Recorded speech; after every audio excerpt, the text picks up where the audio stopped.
win over Lyon. Barcelona had a 2-0 lead. Lyon, though, got a goal back, which made it a little bit nervy in the early stages of the second half. Controversy, though, over Lyon's goal. VAR took a look at offside, but many thought, including the boys in the studio, in fact, there was a foul in the build-up to it. In the end, though, it wouldn't matter because Lionel Messi would turn it on with 3 assists and 2 goals to contribute very heavily then to Barca's 5-1 win. Do you know what? So who's better, Craig? No, do you know what though? Let's just touch on that Lyon goal, because it took the game to 2-1, and it meant they were 1 goal away from going through on the away goals. So it could have had a big consequences. Now, every one of us thought it was a free kick at the back post, with the player clearly with 2 arms over the shoulder, not allowing the defender, I think it was Longley, to jump. And this is the whole frustration with VAR. They go and check it because it's a goal and they have to check, and they're looking at the offside. Yeah. If you can't see that obstruction or infringement, you shouldn't be in that booth checking it. Or the other scenario, if you're saying, well, it wasn't clear and obvious, they've got to change the rhetoric and the writing of this law, because it's either a free kick or it's not. Right? Now, it didn't have consequences because the wee man turned it on in the end, and it looked very comfortable. But for long periods, it wasn't comfortable.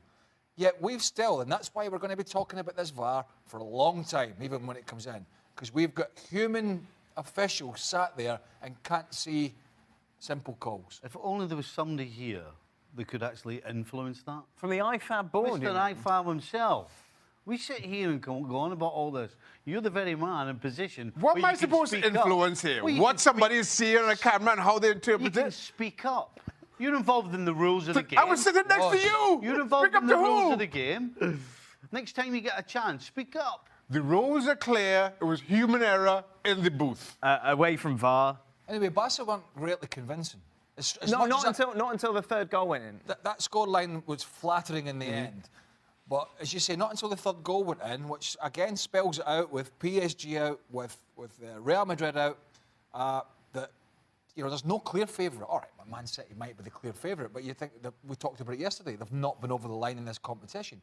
Clearly, Barcelona have many times, but they're looking suspect at the back. Yeah. We'll talk about who could go on and win it and who are favourites in a moment. But Stevie, Messi, we need to talk about him, but it's like not too much. Left what to say. We didn't talk about Ronaldo enough yesterday, according to Ronaldo fans. I mean, it's just scary. Both him and Ronaldo are just absolutely incredible. Yeah. They're on a different planet than everybody else in their era, and it's getting harder every single time they do something else to try and explain it.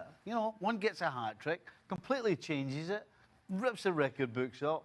And then the next night, the pressure, everybody's looking at Messi, and he gets 2 and assists with 3. I mean, we're running out of things to say. The only thing is, if you're Lyon and you see Ronaldo score a hat-trick one day and you're thinking, oh, goodness, Messi's going to answer kind for kind, as he always does, you know what's coming. It's scary, these 2 players. Only 90 seconds on Messi. By the way, in case you want to ask us anything, you can do so via extra time. You just send in your tweets at ESPN FC.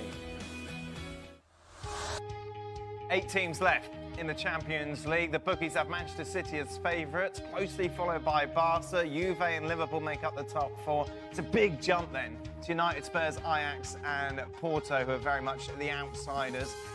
Is that fair, do you think? City, Barca, Juve, Liverpool in that order? Yeah, just about.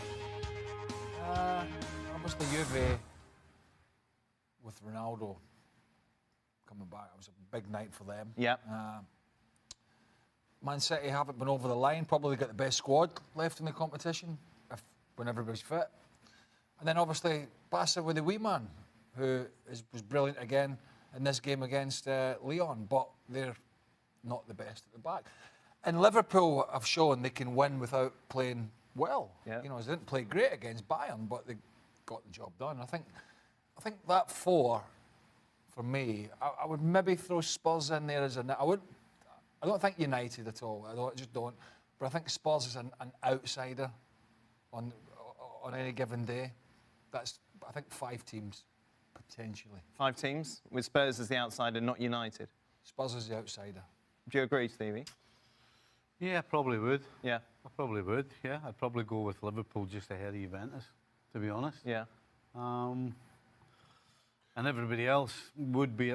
Listen, if any of the first 4 wins, regardless of who they play, we're not going to say that's a shock. Sure. The rest, if they go through and they win, then it will be a shock against those top teams. I think the winner comes from the 4 favourites.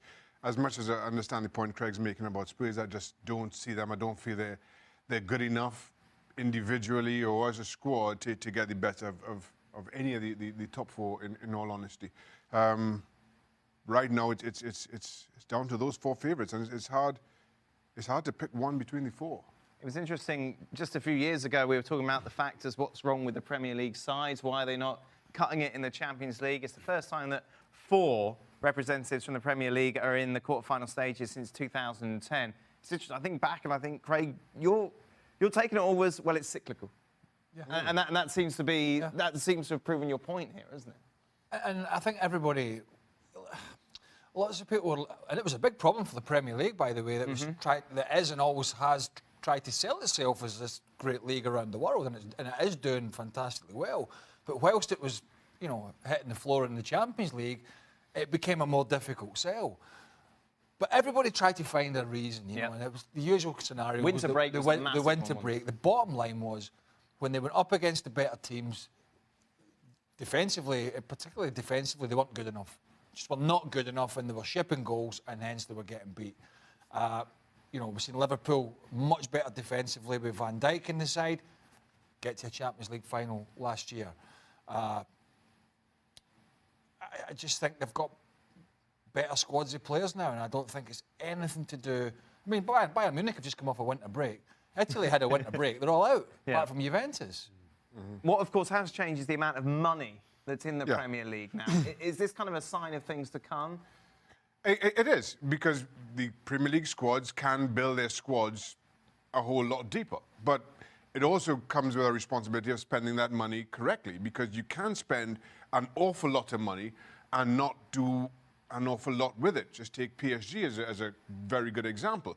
But what you do need is incredible individuals. We're not going to see the likes of a Messi or Ronaldo ever again, so let's enjoy them while they're here, and they make their teams, whichever team they're in, all the better. So as much as you have more money and are able to spend more than anybody else, you still have to have a plan around that, because it can go awfully wrong awfully quickly. The draw is on Friday. Stevie, I imagine you want Porto Ajax. That's a given. Yep. By the way, Ajax were, you know... No, it's very true. Yeah, maybe I'm doing them a Porto disservice. scrambled by Roma, decent side. Real Madrid were I know Real terrible. Madrid were terrible, but I mean, they've got something...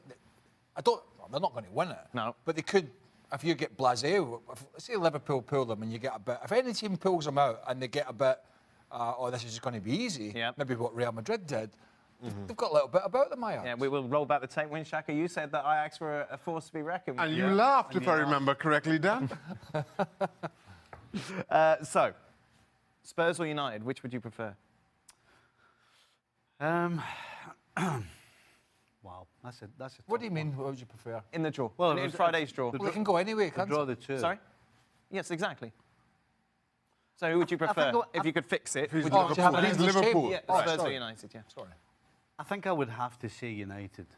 Right. I think no question, defensively, of the 4 4 English teams, they've got the worst defence. So far, Solskjaer has organised them better than Mourinho did, in my opinion, and they're far better going forward, United.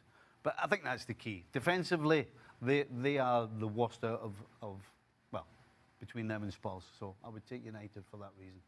Is the dream final Barca, Manchester City? Like, if we could fix it?